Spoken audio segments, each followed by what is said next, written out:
right. Welcome back to day 2 of the Road to 1 Million series, where we document our journey from $0 to $1 million in revenue. So currently at $38,770, 3.87% of the way there. So it's a long ways away. But we keep on moving. So a couple updates I wanted to give today. Today was a tough day mentally, I'll be honest, because our only property that we have under contract, other than our one pending that I discussed in yesterday's video about waiting to clear the title, the 19-unit rooming house is likely not going to sell because it's a good property, but the type of buyer is extremely specific, which would require an MLS listing to find the proper buyer in the amount of time that we had allocated.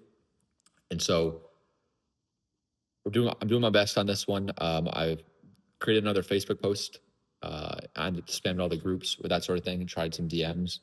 I'll make another video about that strategy, kind of how we do that, how we build a brand around that.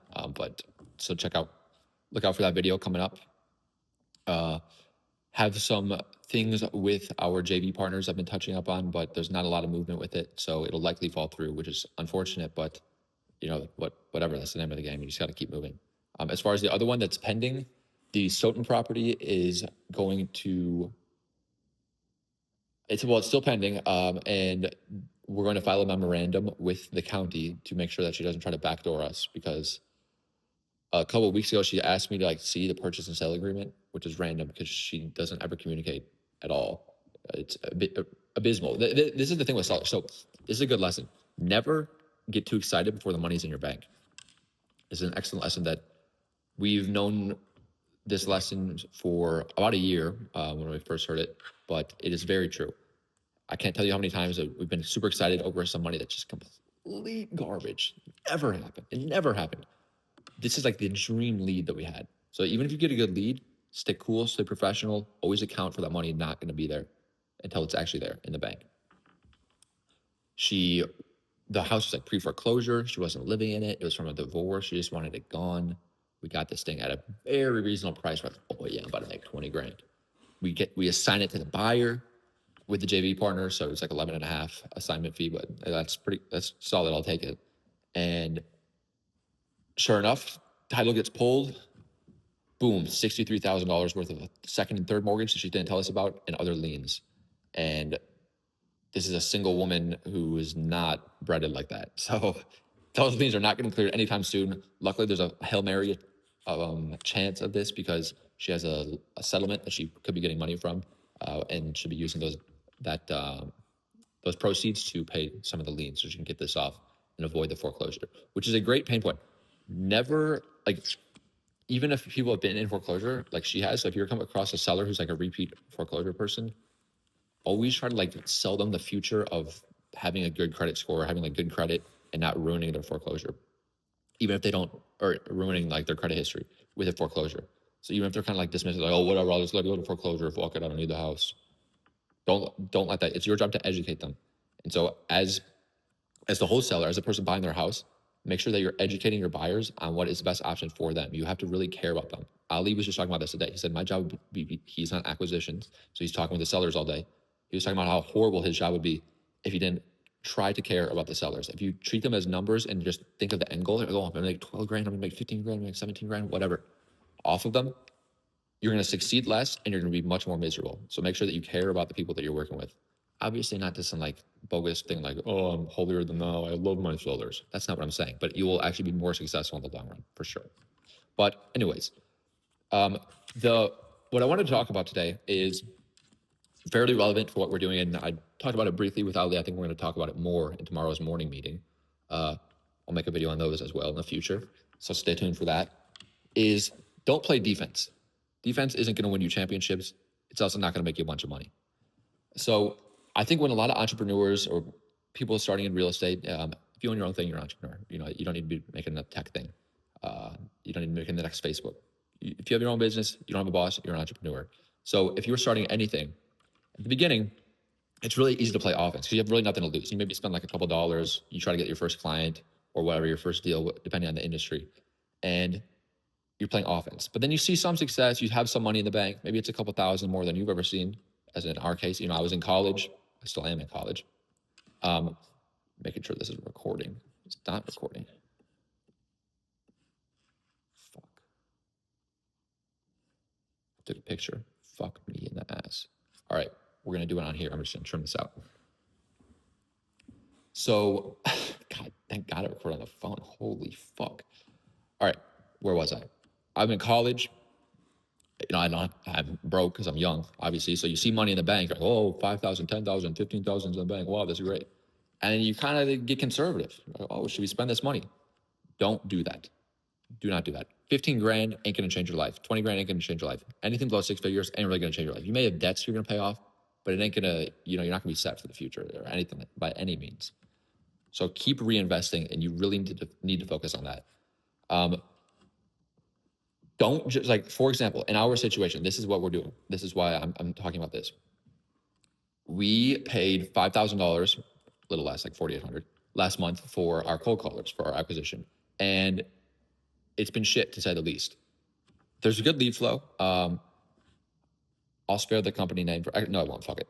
We did it with Run It Remote lead. They're good. We like the people, but it hasn't been great.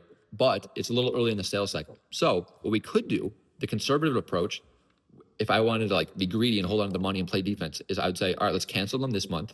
Let the sales cycle finish. We have 55 leads, whatever, 56, something like that. Let's wait 2-3 months, see if any of these deals close, and we'll judge it off of that. But instead, we're not going to do that because that would be conservative, and that's just not the right play. We're doing that out of fear that it doesn't work. We're going to assess it, and we're going to pivot slightly. What we're going to do is we're going to have one caller. So right now we have 2. We're going to draw it back to 1, and we're also going to attack with Google Ads. And so now we have a second acquisition model, and we're going to get more data based off of that, and we're going to see which one, and then pursue one at the end of the quarter. So after a couple months of insight from these 2 models. So don't make decisions out of fear. By us canceling and just like waiting to see the sales cycle, which is very possible. A lot of people do this.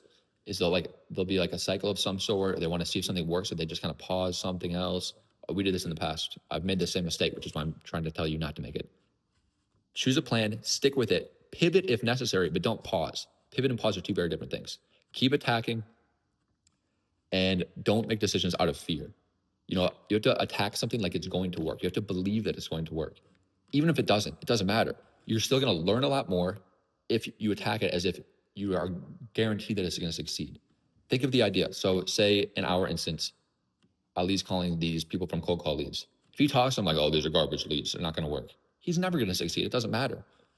At the very least, he's going to learn more because he's going to attack it as if it is a proper lead, as if it's the best lead on earth that he's ever going to receive in his life. He's going to attack it like that. And at the worst, he's going to learn a lot more than if he were passive. And at the best, he's going to get a deal. And on top of that, he's going to look back and be proud that he gave the full effort.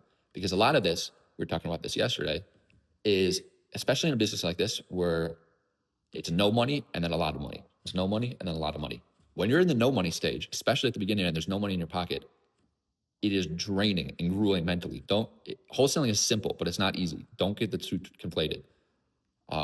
So what you want to do is be patient, be consistent. Don't make decisions out of fear, and make sure that you're attacking things with passion and then finding meaning and finding some sort of fulfillment, some sort of like metric that you can look back on the end of the day, like, okay, I'm proud of this. These all tie together. If you're not confident in yourself, if you're not at least trying to trick yourself into thinking that it's going to work, you don't actually have to believe it's going to work. You have to have the confidence in yourself to execute and then trust the idea. You don't need to be like, oh, I know for a fact this is going to work. Nobody knows. You think Bezos knew that he was going to make $100 billion? You think Elon knew that? You think all these greats in entrepreneurship knew that they were going to make hundreds of billions?